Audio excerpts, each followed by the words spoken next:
Good morning, Sports Insanity Network fans. It's Mark Oldop, Sky Halpern, here for the Sports Insanity Network, live for the Six Man Up. I have along with me Vice President Danny Boy Reginald here with me because we are the two most passionate Nick fans in this group. Dan, good morning. How was your weekend?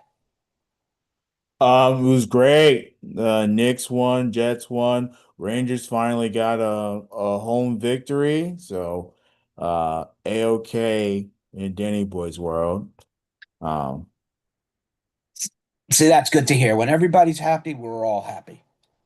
mhm. Now, we have something to be happy about. When last we were on, the Knicks were currently sitting at 4-3 and getting ready to face the Minnesota Timberwolves. We were a little bit skeptical. Timberwolves are a good team, but they were without Anthony Edwards that night. And I think that kind of helped make the difference, Dan. What do you think? I mean, it helped for sure. Um, but the big thing, obviously, was the fact that they scored 137 points, um, 43 in the fourth quarter. Yeah. So it was a big, big offensive night. Obviously, a total of 83 points in the second half versus Minnesota's 56. So you could tell right there, like that alone was a major, major, major, major key. Um, by the way, the Anthony Edwards actually did play that game, by the way. Um, uh, Oh, they didn't do much, but still, they with the he hamstring had injury, I 20 was not watching the game. 29. I was out doing work, but Yeah. okay. It's fine. It's all good. He scored 15 Besides points. it, He was productive. 15 points in 29 minutes. Like, it's hard when you're coming back from a hamstring strain. So, but um Um, but the biggest thing was that, when he was in the game, they were outscored by 25 points. So the Knicks actually did a very good job at containing the Timberwolves while, um, you know, getting the offense going. Defense was obviously stellar. So it was a good night overall against Minnesota. ex New York Knick Julius Randle had the high for the night with 32 points, Mhm. 5 rebounds, and 4 assists. I like Julius Randle personally. I liked him when he was with LA. I liked him when he was with the Knicks, and I like him where he is now. I hope he has a good rest. Okay, he's a very good ball player. Yeah. I It mean, takes a few shots that I wish we could get back, but yeah. No. but he had a good night overall. Yeah. And then obviously other ex-Knicks, DiVincenzo scored 21. Yeah. Julius, look, Julius is finding his own self in Minnesota. Look, he was obviously we're forever grateful for him because he helped rebuild the Knicks franchise from down uh in Death Valley, and he rose it back up to the high heavens.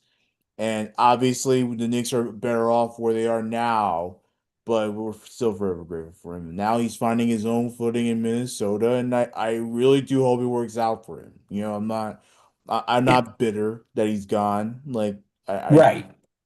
like I hope for the best. And if it's out of Yeah, our expense, okay, so what?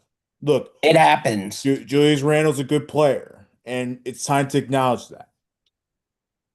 For the Knicks, game high by OG Anunoby again with 25 points, 8 rebounds. Anunoby is quietly really becoming a big focus of the Knicks starting front.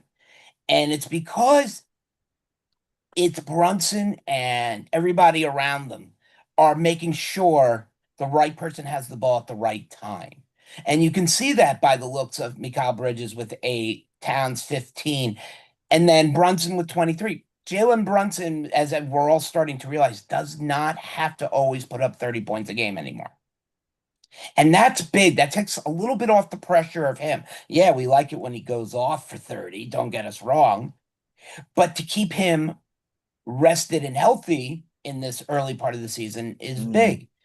Yeah. Off the bench, Josh Hart with 18 and Miles McBride with 14. But a big key, if you read the last article I put up, is the no quit New York statement is here because everybody, whether they scored a point or not, entered this game and contributed one way or another by a rebound and assist.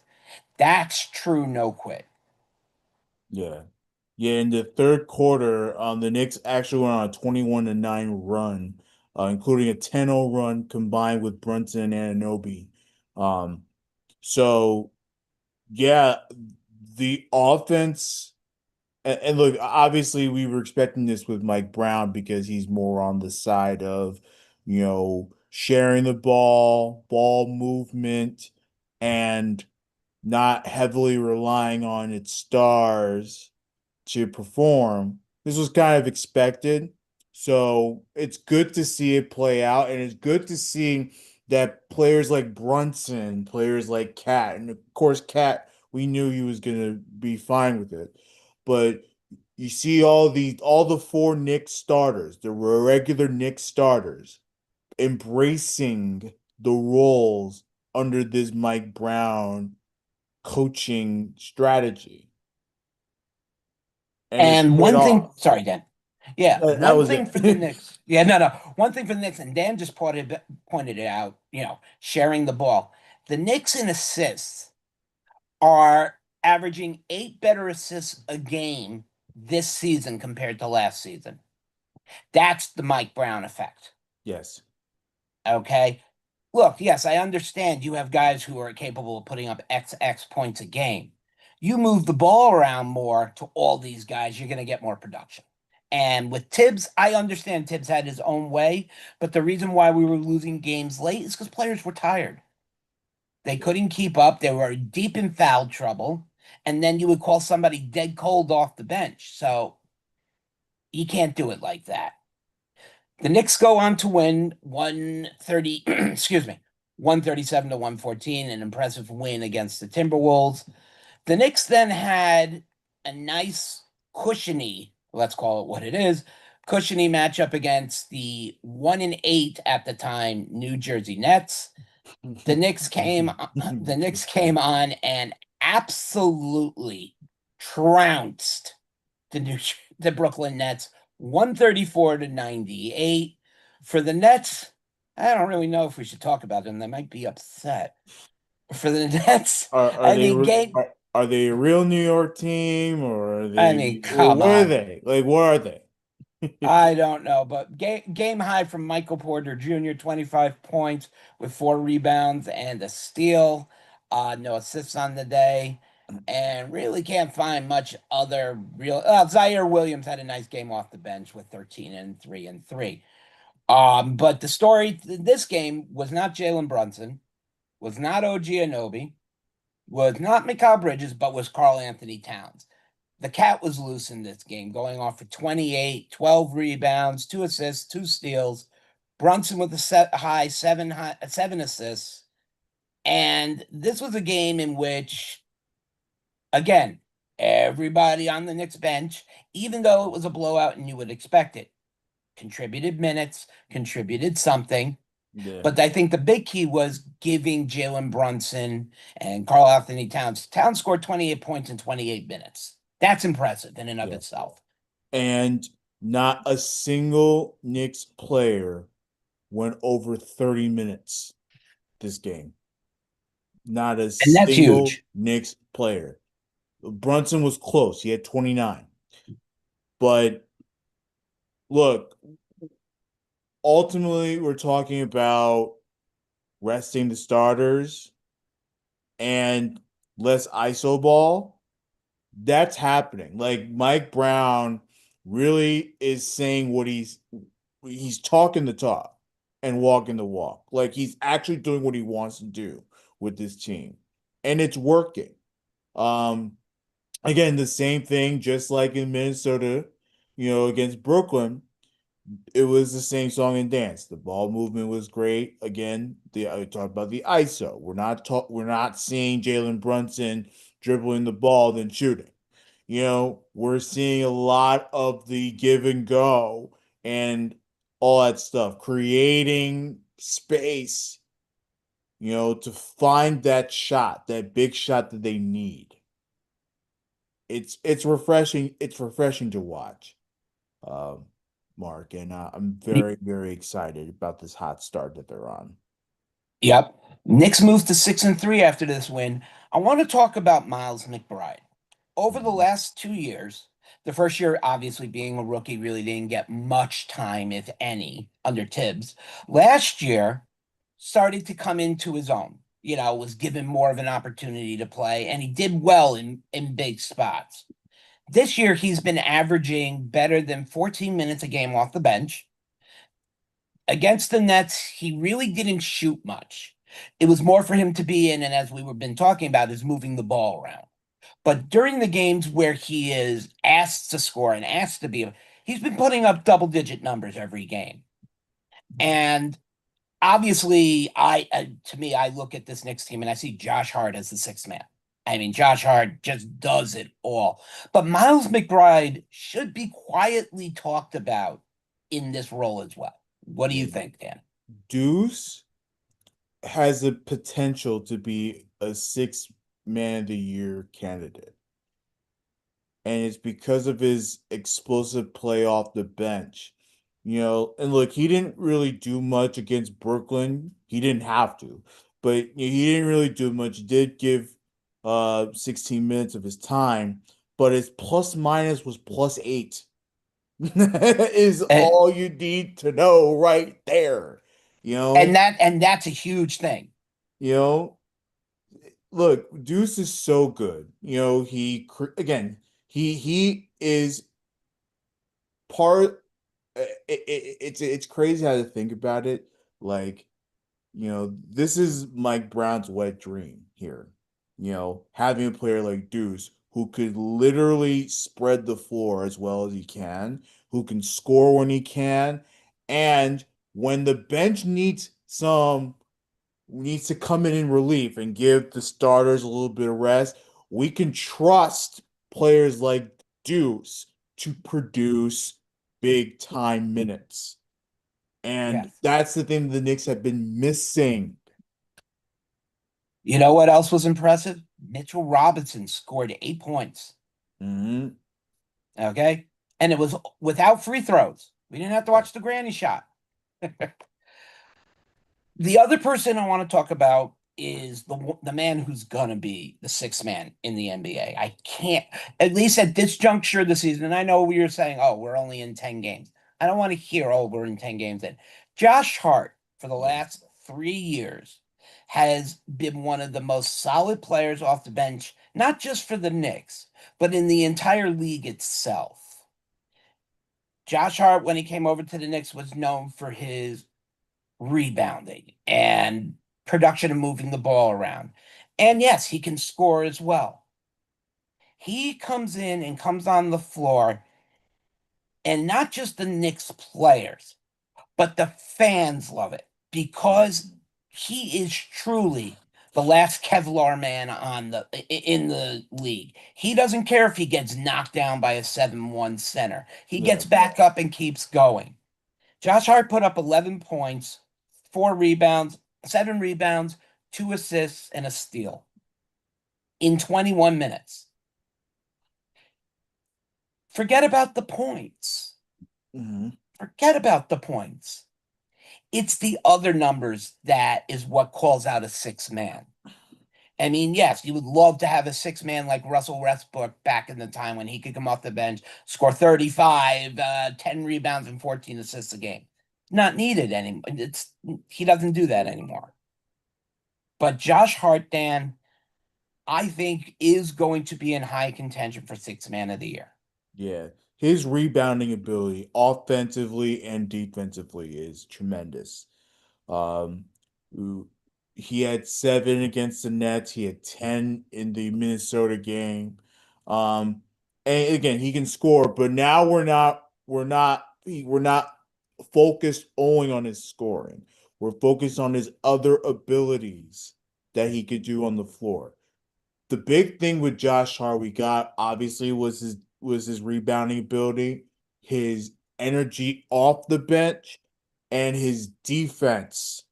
And again, he doesn't have to make a big impact play every possession, but even if he all he does is rebound, it gives the Knicks more chances to score. And he is tremendous to watch. I love his heart and soul, no pun intended. Um, you know, I love all the energy, all the vibes that he gives to that Knicks team. And he's been such a great get. We've had him. I think it's like this third full year, fourth year on the team, Yeah. something like that. Like he has been so good for this team. Like it's been truly, truly great to watch, and I'm so glad that Josh Hart belongs to us. Yes. And, this Knicks team goes in today, being Veterans Day. The Sports Insanity Network sends out prayers and wishes to all the family members who have had family who have fought in the wars and conflicts and have protected the United States. So the Sports Insanity Network always salutes veterans at any Yes. time. The Knicks will play again tonight against the Memphis Grizzlies. And the Grizzlies are going to be missing Zach Edey, Scottie Pippen Jr., and Javon Small. The Knicks aren't going to be missing anybody. Obviously, the player to worry about is Ja Morant. As long as he's not carrying his nine on the floor, we're all good, you know. But Ja Morant is a damn good baller. He can help lead a team that is scoring 121 points a game. And that's impressive. The Grizzlies are 4-7 on this early season, and that puts them right in the middle. It's okay. It's, not horrible start. It's not a great start either. Dan, going into the Grizzlies, we know what the Knicks can do, as we've been talking about it the last 20, 25 minutes. This is a second mid-level test for the Knicks. I don't count the New Jersey Nets as sorry, the Brooklyn Nets as anything, but they had the Timberwolves, and now we have the Grizzlies. What do we got to look out for the Knicks with playing the Grizzlies? Well, I mean, the Grizzlies still have a lot of people out, so um, just continue playing big ball, and don't shy away from what's working. You know that the ball movement is working. You know that uh on defense you can get stops. Like continue to rely on that. Again, not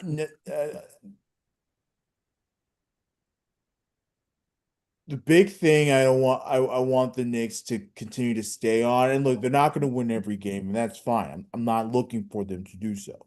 But what I am looking for them is consistency. They can't go away from what's working. And Right. Mike Brown needs to hammer that to them. Facing an opponent like the Memphis Grizzlies, who right now are inferior to you. So just stay the course and you'll be fine. And you have the home court. They're undefeated at home. 6 straight home games.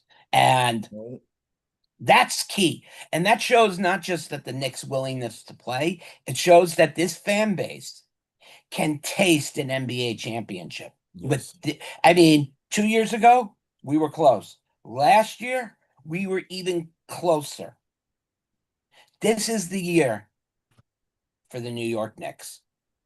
Mm. The big question will be, Dan, we have a lot of games before that's gone. The trade deadline is going to come around.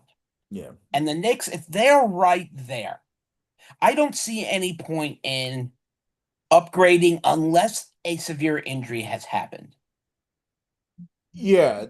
Right now, I think the Knicks are in a very good spot. And look, it's still early in the season. I'm not worried about trade deadlines and all Right. that stuff. But what I am worried about is sort of losing its way soon. And of course, I might be overthinking it, you know. but as a Knicks fan, everyone overthinks, right? We always do. However, us like Knicks fans and Knicks players, we no quit. We do Yeah. not quit. Okay, just ask my kids when I play Monopoly with them. I do not quit. The Memphis Grizzlies do something very well, and it's something I've noticed the Knicks do have a problem guarding against. They shoot almost 37% from the three-point line. Mm. And the Knicks give players lots of room sometimes because they rather than take the shot and miss it to get the rebound, but not always concerned to the fact who's really shooting. Yes. And in this case, what's the one change you would like to see with a team that you know is gonna take plenty of threes?